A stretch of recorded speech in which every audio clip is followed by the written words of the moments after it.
출애굽기 37장부터 39장까지의 말씀입니다. 36장부터요. 지금 이제 그 전에 제 얼굴도 킬까요? 그 36장부터 그 성소를 만들려고 했던 그거를 시작을 했어요. 그래서 37장부터는 본격적으로 또 부살레리 지난번에는 기초가 되는 것을 만들었다면 이제 이번 37장부터는 부살렐이 딱 이름이 나오고 부살렐이 학계를 만들고 상을 만들고 떡상이지요. 이 떡상은 이 떡 곱게 빻아서 만들으라고 했거든요. 전에 저희가 이 떡상이나 언약궤나 이런 거에 대해서는 자세히 이렇게 다루었었습니다. 그리고 그것이 상징하는 것 뭐 이런 것들. 근데 지금 이제 그거대로 36장부터 만들고 있는 장면입니다. 그래서 이렇게 떡상을 만들고 등대를 만들고 이 등대는 조각하지 않았고요. 금덩이를 쳐서 만들었다고. 그래서 얼마나 정교한 기술이 요구되었는지 생각할 수 있겠죠. 저 세세한 부분을 큰 금덩이로 해서 쳐서 만들었다고 나와 있습니다. 그리고 분향단을 만들었고요. 이렇게 차례대로 37장에서는 이렇게 이런 언약궤와 떡상과 등대와 분향단을 이렇게 차례로 만든 내용이 나오고요. 38장에서도 그가 이렇게 시작해요. 그러니까 부살렐이 계속해서 만들었다는 얘기인데 번제단을 만들고 물두멍을 만들고 번제단 이 가운데 안에 비어 있고 이 뿔이 있는 게 특징입니다. 그리고 아까 분향단에서도 보셨듯이 뿔이 있습니다. 이 번제단에도 뿔이 있고요. 그리고 번제단과 그 가운데 이렇게 그래서 여기에 안에서 재물을 태우면 밑으로 재가 빠지고 그러한 역할을 이 놋 그물이 하는 것입니다. 그리고 놋 물두멍을 만들고 특별히 물두멍은 회막문에서 수종드는 여인들의 거울로 만들었다는 언급이 나오는데요. 그 당시 그 여인들이 쓰던 거울은 청동으로 만든 희미한 거울이었습니다. 희미하나마. 그래서 고린도전서 말씀에 우리가 거울로 보는 것 같이 지금은 희미하다 이런 말씀이 나오죠. 그래서 그 당시에 거울이 희미했습니다. 청동으로 만들었기 때문에. 희미한 거울이나마 이렇게 자신들의 거울을 바쳤다는 것은 자신의 단장보다 하나님의 성막을 더 생각했다는 것이겠죠. 참된 헌신을 말합니다. 그리고 이어서 성막 울타리를 만들었다고 나와 있습니다. 그러면서 38장 21절부터는 성막 재료의 물자 목록에 대해 얼마만큼이 들었는지 이렇게 쭉 나옵니다. 아론의 아들 이다말이 계산하였다고 했는데요. 원어로는 계산했다는 말이 감독했다는 뜻이라고 합니다. 그러니까 그 성막의 재료들은 아론의 넷째 아들 이다말의 감독하에 부살렐과 오홀리압이 실무를 맡아 관장했던 것입니다. 저희도 장을 한꺼번에 많이 봐오면은 그거 보관하는 것이 큰 일입니다. 그래서 잘 보관해야지 오랫동안 그것을 먹을 수 있고 또 이렇게 할 수 있어서 유튜브에 찾아보면은 많은 양의 단위를 어떻게 잘 보관하나 뭐 이런 것들도 상당히 많더라고요. 그래서 그 이다말이 아론의 넷째 아들이 그 일을 맡아서 이렇게 했다는 것이죠. 부살렐은 37장에서 언급된 특별히 속죄소와 관련된 일에 전적으로 맡아가지고 만들었습니다. 다른 기물들도 그가라는 표현이 나오는데 속죄소의 만큼은 그의 지혜와 기술이 기울여져 있습니다. 오홀리압은 38장 23절에 보면요. 조각하며라고 되어 있지만은 직조 기술을 가졌던 사람이라서 그 후에 23절 내내 같은 절에 청색, 자색, 홍색 실과 가는 배실로 수놓는 자라고 이어서 말씀하고 계세요.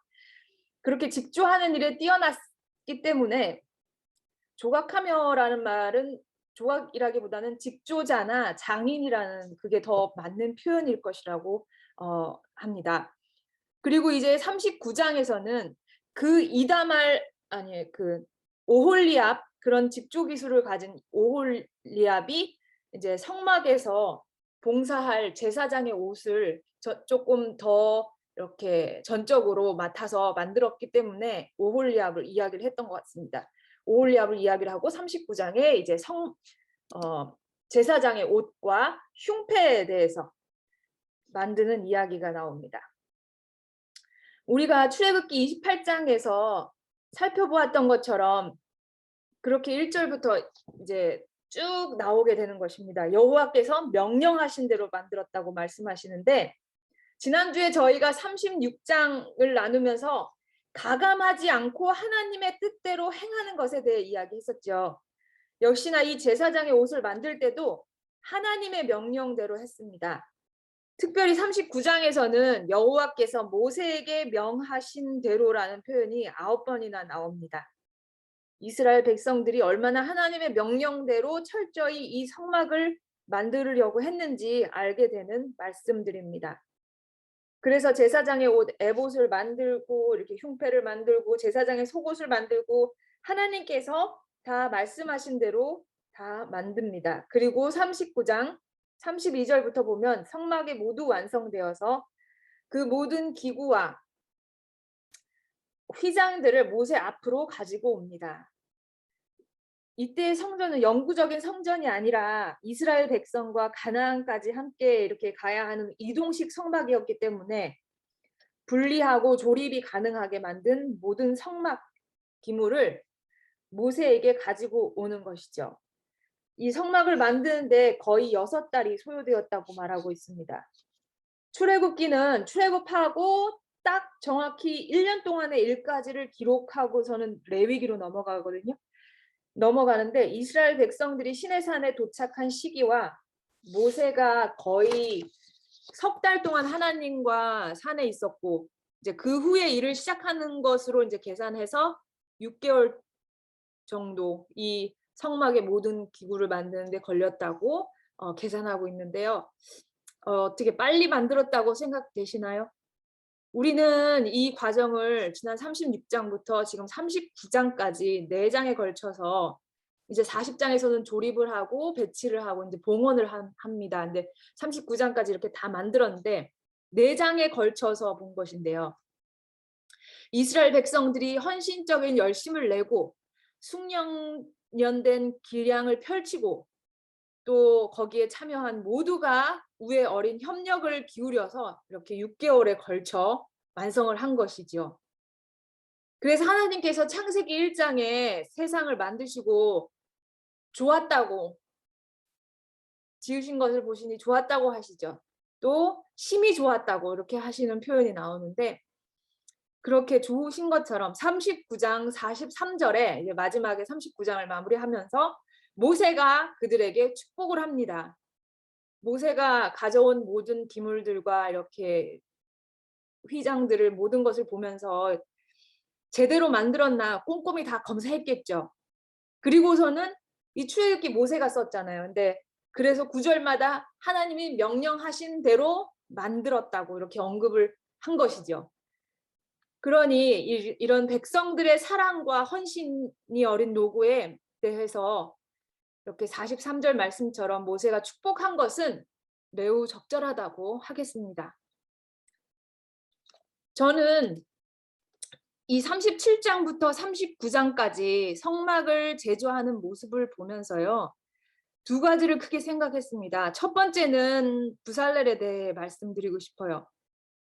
부살렐이 만든 언약궤, 거기에 모든 것을 조각을 이렇게 부어서 만들고 떡상, 금촛대, 번제단, 그리고 성막에 둘레를 치는 그 모든 것들을 이런 게 보통의 기술이 아니라 정말 엄청나게 뛰어난 기술이 요하는 것이라는 생각이 들었습니다.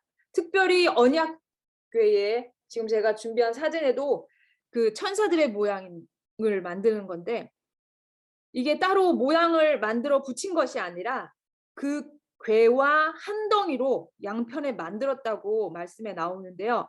처음부터 어느 정도 금이 들어갈 건지를 가늠해가지고 시작을 했겠다는 생각이 들었습니다. 하나님이 지혜를 주셨다고 했는데 또 부살렐 자체도 온 힘을 쏟아서 정말 정신을 모아서 그 기도하는 마음으로 그것을 제작했으리라고 우리가 충분히 짐작할 수 있겠습니다. 그렇게 제작되고 있는 언약궤가, 이 언약궤가 말이죠. 어떤 언약궤입니까? 저는 지금 이 부살렐이 제작하고 있는 이 궤가 보통 궤가 아니라는 생각이 들어오니까 이 장면이 새롭게 보였습니다. 이 언약궤는 하나님이 계신 곳 아닙니까? 그래서 쉬운 자라고 지칭하는 하나님이 계신 곳, 그러한 언약궤를 만들고 있는 것이죠. 그래서 제사장들도 이 언약궤를 놓은 지성소 안에 들어갈 때 행동을 조심하라고 제사장 옷에 금방울을 달고, 아무래도 이렇게 움직이는 대로 소리가 나면은 그래도 더 경건하고 이렇게 거룩한 행동 거지를 할 것이기 때문에 금방울을 달으라고 했고, 또 소리가 나지 않으면 우리가 전에 배웠던 것처럼 죽었다고 생각되어질 정도로 그렇게 거룩한 장소가 지성소이고 그곳에 놓이는 곳이 언약궤이고 그곳에 임재하신 분이 하나님이신 것입니다. 그러한 하나님의 임재가 있는 기물을 만들고 있는 역사적인 순간이죠. 그 언약궤가 요단강을 건널 때 이스라엘 백성들이 메고 갔었고, 그래서 그 요단 언약궤를 맨 제사장들이 발을 디뎠을 때 요단 강물이 흩어지는, 갈라지는 그러한 기적이 일어났던 하나님을 상징하는 언약궤인 것입니다. 그것뿐만이 아니라 여리고성을 함락시킬 때 제일 앞에서 제사장들이 이 언약궤를 메고 성을 돌았습니다. 그리고 칼 한 번 이렇게 칼싸움 한 것도 아니고 해가지고서는 여리고성을 함락시켰던 그 하나님의 능력을 상징하는 언약궤를 지금 이 부살렐이 만들고 있는 것이죠. 이후에 성경 역사를 통해서 계속해서 이 하나님께서 함께 하시는 상징인 이 언약궤가 제작되고 있는 위대한 장면을 생각할 때 저는 정말 제 자신을 돌아보게 되었습니다. 부살렐은 하나님의 지혜와 자신의 헌신으로 이러한 일을 남기고 있는데 나는 무엇을 남기고 있는가? 지금도 시간은 가고 있고 지금도 계속해서 우리는 과거라는 자동차 매연처럼 말이죠. 현재를 우리는 달리고 있고 현재라는 시간을 우리는 달리고 있고 우리는 과거라는 자동차 매연처럼 이렇게 뒤로 뿡뿡뿡뿡 과거라는 시간들을 우리는 남기고 있습니다. 오늘도 그 과거를 남겼습니다. 과연 나는 그 시간들 속에서 무엇을 남기고 있는가? 그 남기는 순간들이 하나님을 믿고 있는 시간들을 남기고 있는 것인가?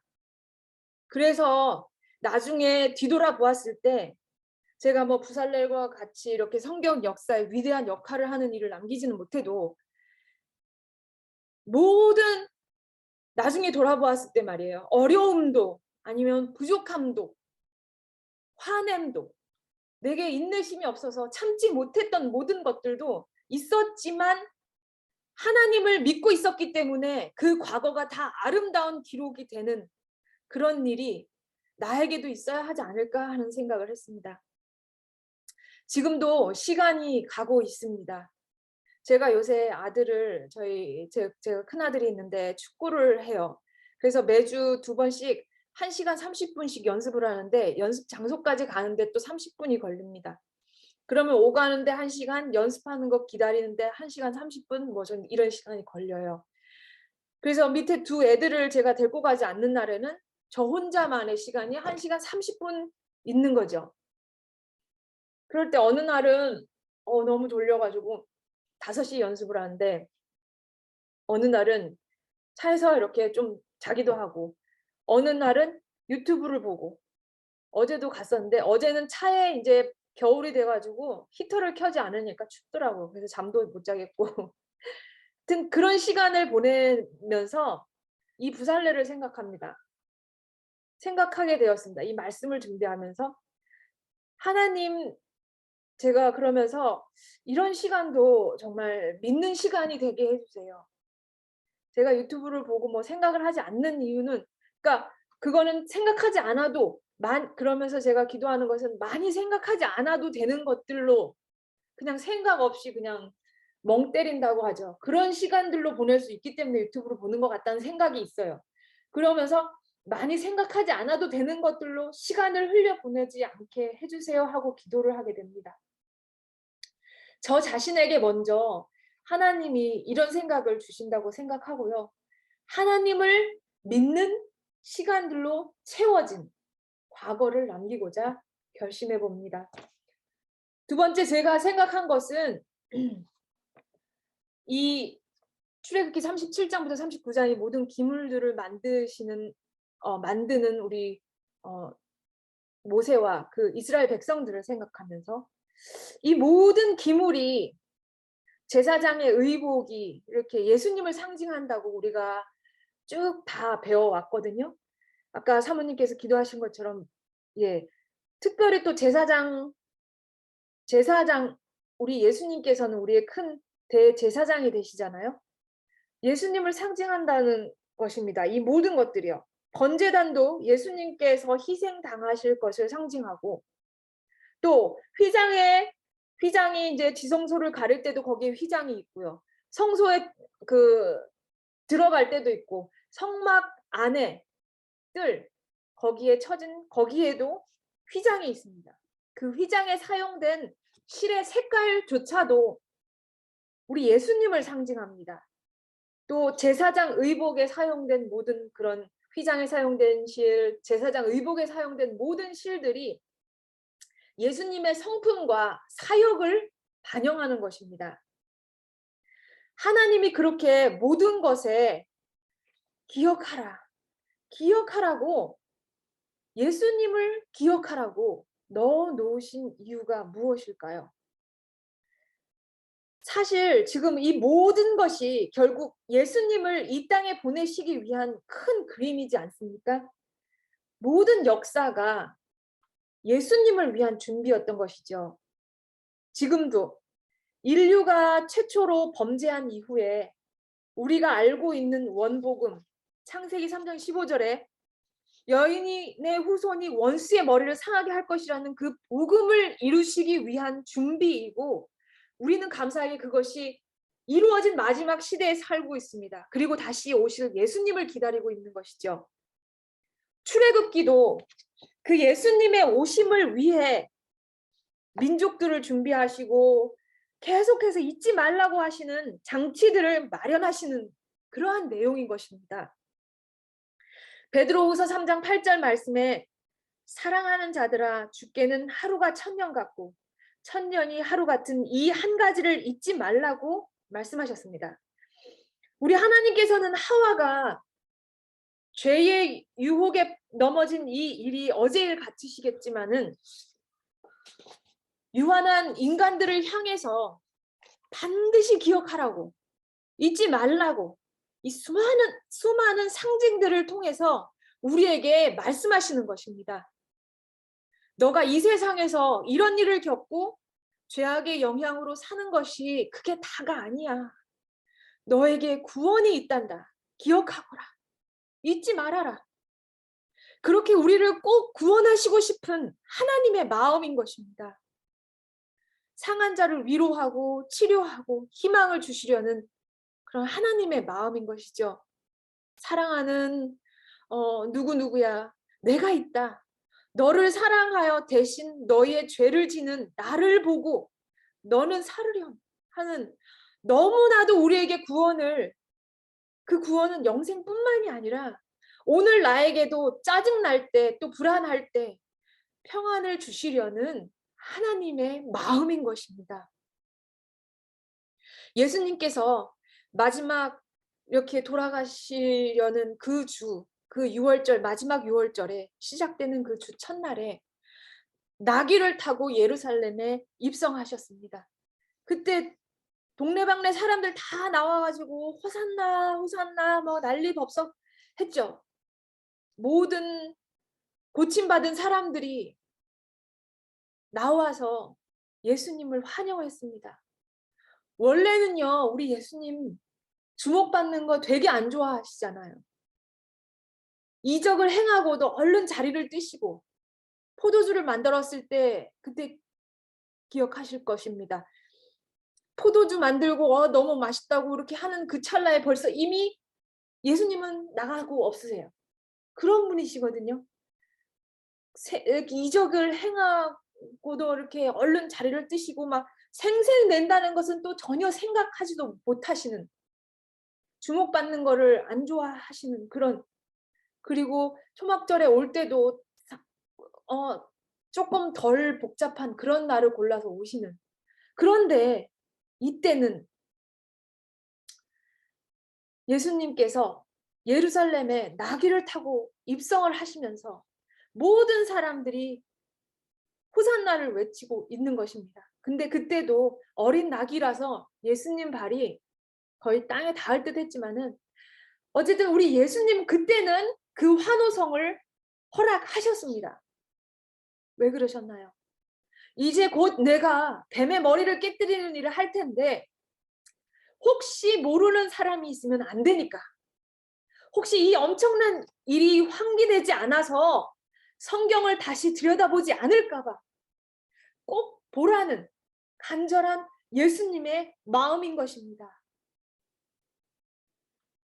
이 이야기는 이제 오래전 봄방학을 맞은 뉴욕의 학생들이 소란하게 버스를 타고 플로리다로 출발을 합니다. 지루하게 된 학생들이 자리를 둘러보다가 자신들이 아무리 떠들고 놀아도 정말 시종일관 무거운 표정으로 고개를 숙인 사내 한 명을 발견하고 저들끼리 이제 내기를 하는 것입니다. 저 아저씨가 과연 무슨 사연이 있는지 우리 알아맞혀 보자. 알아맞추는 사람에게 우리 1불씩 거두어 주자. 이런 내기를 하는 것이죠. 그래서 한 학생은 이혼했다. 한 학생은 사업을 실패했다. 또 뭐 한 학생은 죽을 병에 걸렸다. 뭐 이런 이야기를 합니다. 그래서 한 친구가 그 아저씨에게 다가가서 아저씨 죄송한데요. 우리가 너무 심심해서 이런 내기를 했습니다. 도대체 무슨 사연이신데 이렇게 오는 내내 시무룩하신가요? 이렇게 물어봤습니다. 어렵게 입을 연 아저씨가 말하는 거예요. 내 이름은 딩고이고 난 4년간 감옥에 살다가 이제 집으로 가는 길입니다. 제가 원래도 부인 속을 많이 썩혔지만 이제 다시 집으로 가면서 제가 부인에게 편지를 썼어요.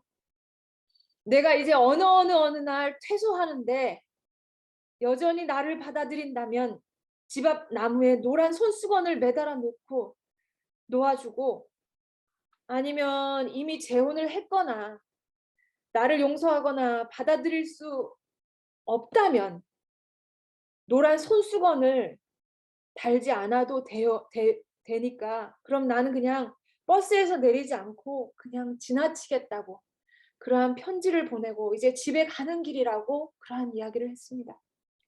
그 이야기를 듣고 모든 승객들이 딩고 마냥 긴장하면서 딩고의 집이 나오기를 기다리고 있었습니다. 드디어 딩고의 동네가 나오고 모두 환호성이 터쳐 나옵니다. 차마 고개를 들지 못한 딩고를 향해서 딩고 아저씨 보세요. 눈을 들어 밖을 보세요. 딩고의 눈에는 노란 손수건이 20개, 30개, 수백 개가 달린 나무가 보였습니다. 혹시나 남편이 노란 손수건을 보지 못하고 지나칠까 봐 가장 샛노란 손수건을 준비해서 한 개가 아니라 수백 개를 며칠 전부터 사다리를 올렸는지 모르겠습니다. 그것을 나무에 달아서 사다리를 놓고 그것을 나무에 매달고 기다리고 있었을 부인의 마음이 보이십니까? 우리 하나님의 마음이 그렇습니다. 혹시 눈치채지 못할까 봐, 혹시 모를까 봐 모든 매일의 제사를 위한 기물 속에 성전에 우리 예수님을 새겨 놓으신 것입니다. 쳐다보고 살으라고 말하는 것이지요. 그것이 우리가 믿는 하나님이십니다. 어떻게든 우리를 살리시기 원하시는 우리 하나님의 마음이신 것이죠. 이런 마음을 가지신 하나님 때문에 구원받기라는 것은 너무나도 쉬운 것입니다. 능력의 하나님이 어떻게든 여러분을 구원하려고 백방으로 애쓰시고 계시니까요. 선택은 우리의 몫입니다. 오늘도 우리 예수님을 바라보시면서 죽은 자처럼, 희망 없는 자처럼 살지 마시고 예수님으로 구원이 있으시길 바라면서 말씀을 마치겠습니다.